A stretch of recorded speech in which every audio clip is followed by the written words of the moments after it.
امام مالک سے کہا کہ اتنی پہلے کتابیں لکھی ہوئی ہیں، اب آپ کا کیا فائدہ ہے؟ ایک جملہ کہتے کہ ماں کان اللہ یبقا، جو اللہ کی بھی ہوگی بس وہی رہے گی.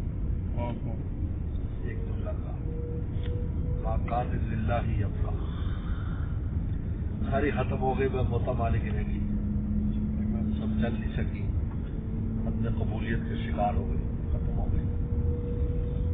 تو اس میں جو اہم بات جو ایک بہت بڑے جو علامہ جنہوں نے سیر اعلام النبلاء لکھی ہے، انہوں نے جو نقطہ لکھا ہے نا وہ اصل سمجھنے والا ہے. جس پر ابھی 2 دن پہلے میری بات ہو رہی تھی آپ لوگوں سے، کل یا پرسوں، انہوں نے لکھا ہے کہ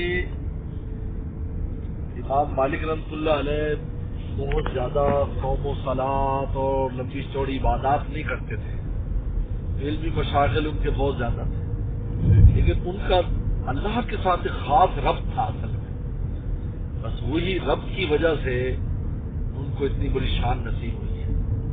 اصل وہ چیز ہے کہ انسان کا ایک سریرہ جو نا اندرونی ایک رابطہ اللہ کے ساتھ بہت مضبوط ہونا چاہیے، نہ غیر اللہ کا کوئی دخل نہ ہو.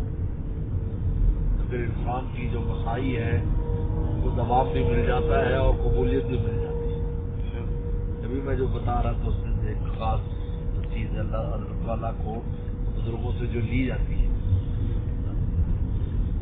یہ جو کثرت جو ہے نا کسی شے کی کیفیت چاہیے، یعنی بس وہ ایک نقطہ چاہیے، ایک ربط ہونا چاہیے آپ کا وہاں.